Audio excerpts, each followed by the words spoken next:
So I don't know what this is going to do to our flavor of our soup or the head. That's supposedly going to give it its distinctive, that sounds kind of euphemistic, flavor. So anyway, we've got the maguey, agave, or century plant leaves on there, and now I think I'm going to put a few banana leaves over the whole thing, and then we'll be ready to put the piece of tin over the top and seal it up and just let it rip.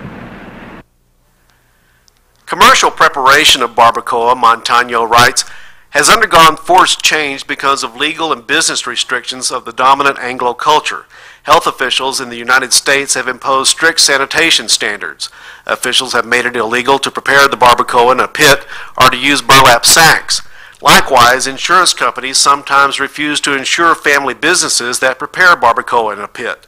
Writes Montano, these sanitation laws and insurance regulations have to some extent eliminated the small neighborhood store barbacoa maker. Here's and worries section of our program here. Right now I'm getting a smell of what I hope is onion in the pit there, but it also could be burning banana leaf.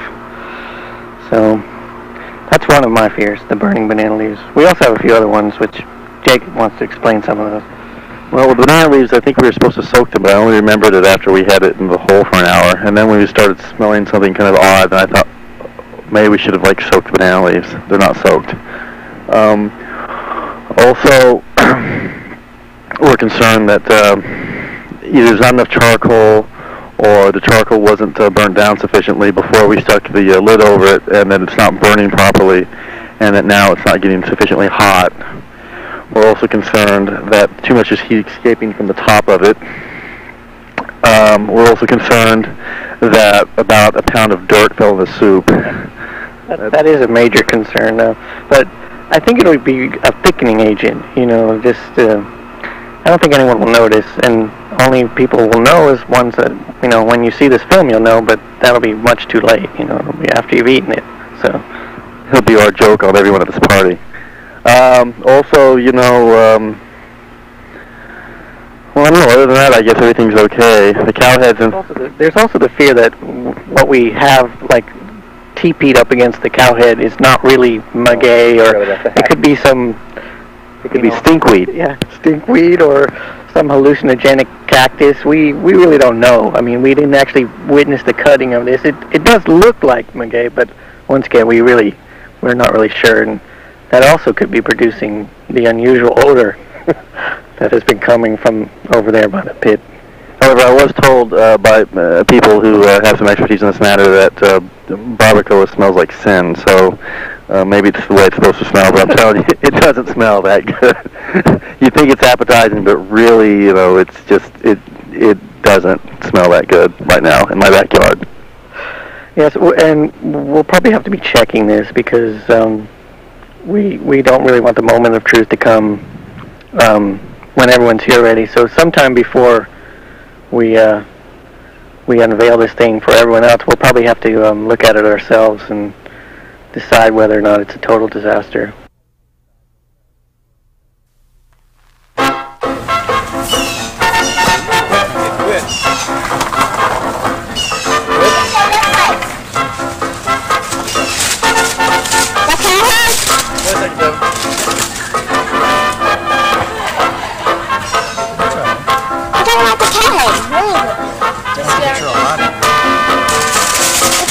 Disappeared.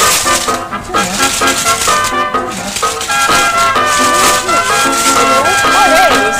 Ew. He touched the tongue. Oh, it's raw.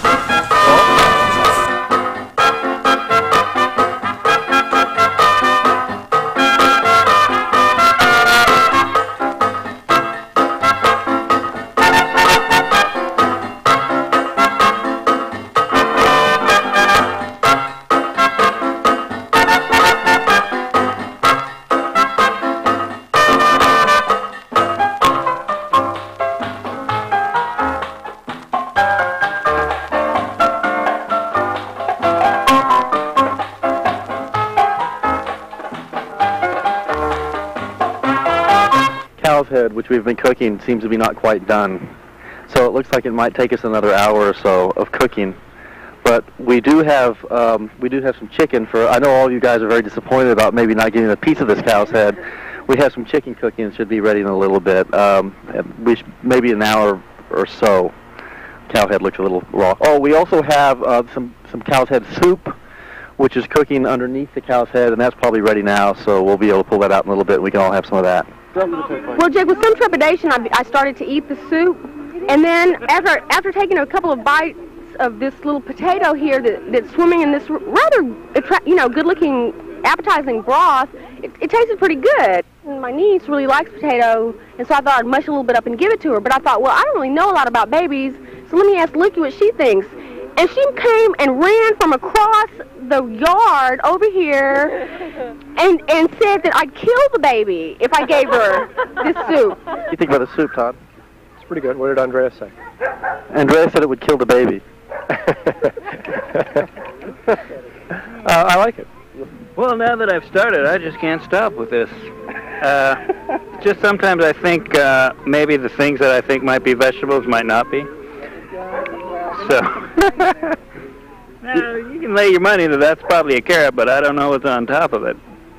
Have you actually taken a bite, or have you sort of picked at it? I've just kind of sampled a couple of curious things in it.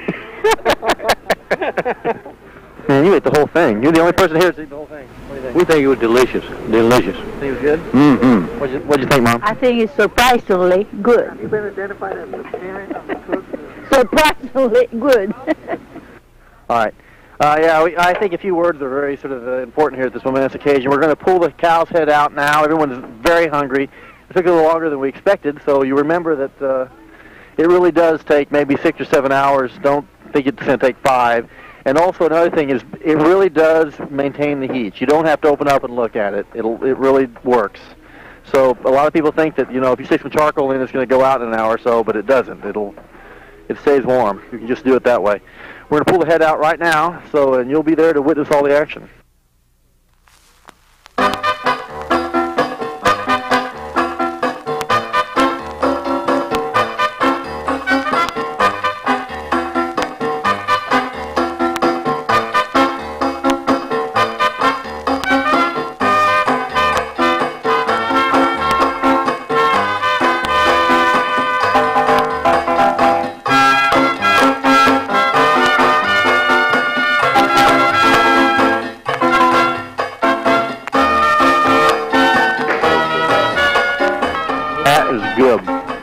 Excellent barbacoa. I can't believe we ever doubted ourselves. It's going to be double ding dong delicious.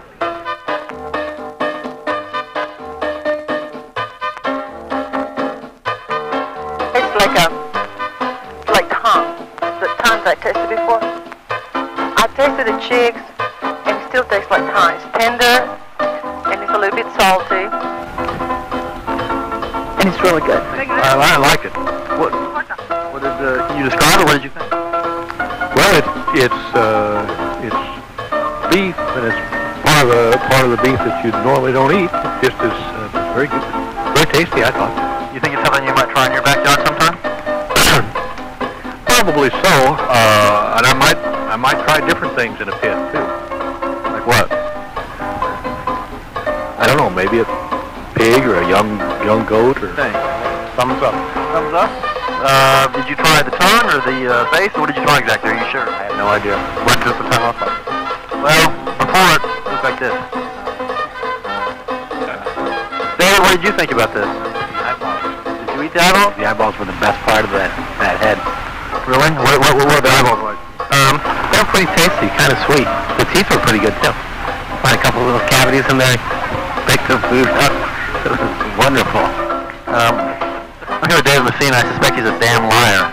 How do you like this? I've noticed that you don't actually have any cowhead on your plate. I just want to make sure that everybody else gets all the barbacoa that they want. All the barbacoa that they want. And if they want to just come up here and just pick it off the bone, that's fine with me. Whatever's left, maybe I'll have a little sample later on. Figure it out. All right. Researchers say that the barbacoa experience is more primal, visceral, and perhaps more honest than a typical Anglo barbecue or other kinds of modern feast. This is because a cow head is consumed and not some other indistinguishable part of the animal. In modern consumer society, it becomes very